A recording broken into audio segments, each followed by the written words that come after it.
والصلاة والسلام على رسوله محمد وآله وأصحابه أجمعين. يا حي يا قيوم برحمتك نستغيث أصلح لنا شأننا كله ولا تكلنا إلى أنفسنا طرفة عين. اللهم إنا نسألك من خير ما سألك منه نبيك محمد صلى الله عليه وسلم ونعوذ بك من شر ما استعاذك منه نبيك محمد صلى الله عليه وسلم. أنت المستعان وعليك البلاغ ولا حول ولا قوة إلا بالله العلي العظيم. اے کریم اللہ، اے کائنات کے مالک خالق اللہ، ہم سب اس لیے جمع ہیں کہ فلسطینیوں کو آزادی ملے اور سارے اسلامی ممالک ان کی امداد کے لیے کھڑے ہو جائے. یا اللہ، سارے اسلامی ممالک میں جذبہ پیدا فرما، اسلامی ممالک میں غیرت اور اسلامی حمیت پیدا فرما.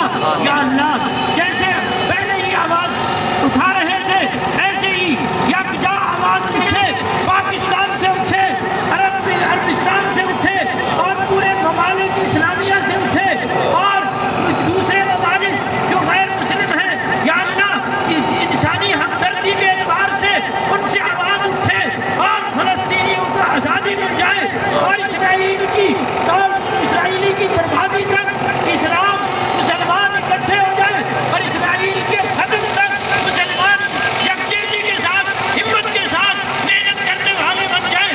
اے اللہ، فلسطینی جتنے بچے غزہ میں شہید ہو رہے ہیں، یا اللہ ان کے خون کو رنگ لاتے ہوئے اور ان کے خون کی لاج رکھتے ہوئے ان کے خون کی برتری کو فوقیت کو دیتے ہوئے، یا اللہ اسرائیلیوں کو تباہ و برباد آمین.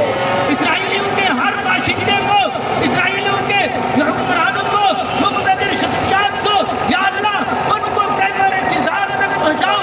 اے اللہ، امت مسلمہ خصوصاً قرب و جوار کے جتنے اسلامی ممالک ہیں، عربستان کے ممالک ہیں، یا اللہ ان میں ہمت پیدا فرماؤ. اے اللہ، پاکستان کے حکمرانوں کے اندر نئی اقتدار میں آنے والے اشخاص کے اندر دینی جذبہ پیدا فرماؤ.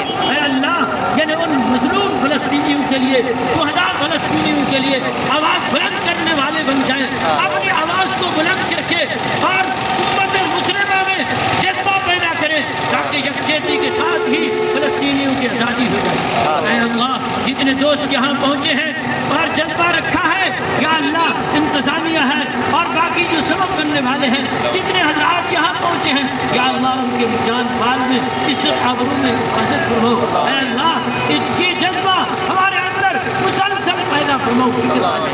ربنا ظلمنا انفسنا وان لم تغفر لنا وترحمنا آمین آمین برحمتک یا ساتھی منتشر ہو گئے.